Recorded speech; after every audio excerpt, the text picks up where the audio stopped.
Alright guys, so this is another Patreon request, and this one comes from Christopher Rosa, who asked me to do a Owl House Steven Universe crossover. Good old Owl House Steven Universe crossover.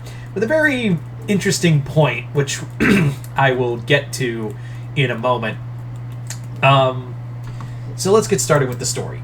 So the story is that it is set during Anne's time in the Boiling Isles, and this is her this is season 2-ish. We're season 2-ish. Amity's with her. This is like late season 2. All right. So anyway, so that's where we are in this continuity of this story. Anyway, so one day, while Luz and Ida are Ida's teaching Luz. Essentially what happens is that during their little training session out on the Titan, the snow-capped knee of the Titan, what happens is that Luz stumbles upon the remnants of a gateway. Essentially, she found the remnants of an old gateway that of a gem warp pad. And Ida's like, huh, I remember these were like old stories, and that's when Luz goes, lore. So Ida's like, look, I don't know the full details because a lot of Belos destroyed a lot of the old records in the time before he took to power. But what I have heard is that what happened was that long ago, when the when wild witches, were roaming free on the Titan's body.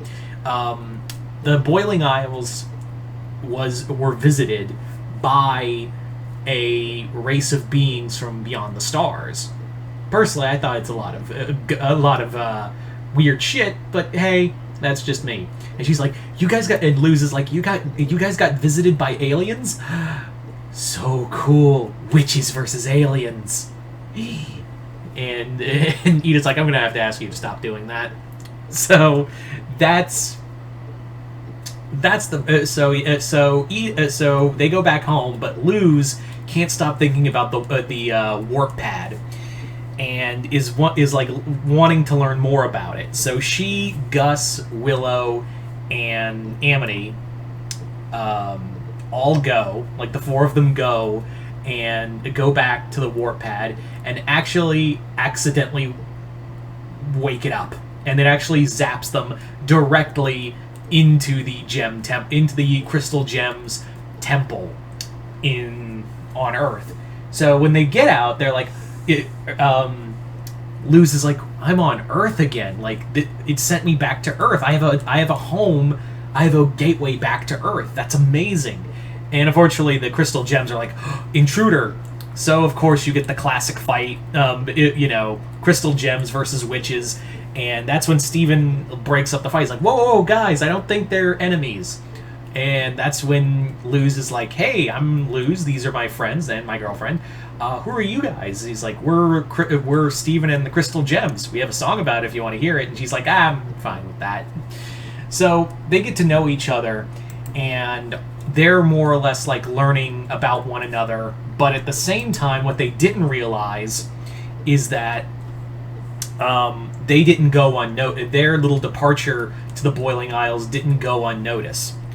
It turns out that Kikimora had actually followed them to the warp pad because she thought it was broken, but now they've got it working. It's like, I gotta tell Belos about this. So Kikimora went back to Belos, and Belos is like, really?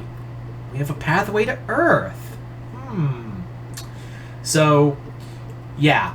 While this is going on, Steven is showing them around Beach City, and they're talking about the two shared histories about the two worlds, and unfortunately, during all this merrymaking,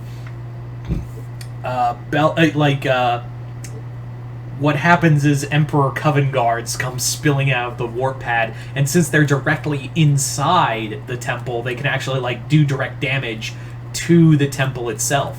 So of course the gems and the witches team up, take on the guards, And and then they realize, oh shit, that warp pad is still connected to the Boiling Isles. That means Belos can get to your world. So the crystal gems go through and follow them into the Boiling Isles. And that's when, Pearl dishes out some knowledge of why these worlds are connected. Turns out that eons ago, after the war, the Gem Civil War, Rose wanted to explore other worlds, and the old gem warp pads that were left behind were rerouted to different worlds, and among them was the Boiling Isles. And Rose would walk among the people of the Boiling Isles for several times just to get away. Like, it was just a kind of a getaway, and Steven's like, of course my mom would run away from her problems. That's normal. So, yeah. But eventually, of course, Kikimora, informs Belos that the crystal gems have made it onto the Boiling Isles, and that's when Belos gets the brilliant idea to be like, hey, I could use these guys in my scheme to take, and instead use them as a power source. That'd be brilliant. Like, that would be so fucking brilliant to use them instead. So Belos sends actual members of the Coven, to go snatch up Steven and the crystal gems, which they do manage to capture Steven. So now the crystal gems are left behind, and Garnet now takes command again alongside Luz, and they're planning on a way to spring Steven out. What happens, however, is that while Steven's locked up and actually taken by Belos, and he does meet Hunter a few times, he does talk to him and sees good in him, and is trying to see that there is good in Belos. He believes there can be some good in him. You can be better than this, and Belos is like, fucking stop. And that's it. There is, the only good I'm going to bring is ending the world of witchcraft and wiping out your species next. And that's when it dawns on Steven that, Belos is kind of a fucking psychopath and needs to be stopped. So that's when he also makes that realization that, oh yeah, not everyone can be redeemed, and this guy is a horrible, irredeemable monster that needs to be stopped. And to which Belos is like, what took you so long, idiot? I made a reference there, and I hope you all caught it. So, yeah. So from there, Steven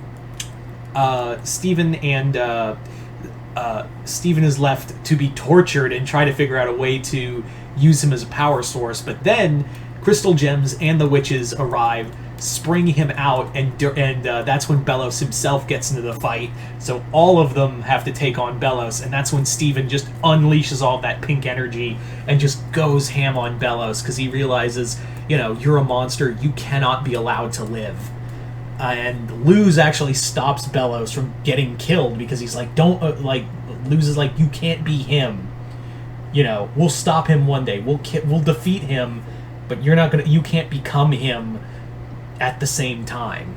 So Steven leaves. They go back, and they're like, sure you don't want to, find a way to get back to Earth, Luz? And she's like, no, it's fine. My mom knows I'm here. She's with the Basilisk. It's a whole thing. So the gems go back, and Ida destroys the warp pad. So there you go. There's the story. So I'd like to thank Christopher Rosa for this story and continued patronage. And as always, if you'd like to have a Patreon request done, just hit the link below. Head on over to my Patreon. You guys can send me requests for videos to do here on YouTube. But other than that, hope you all enjoyed this. I'm Mr. Multiverse. I'll see you next time in the Multiverse.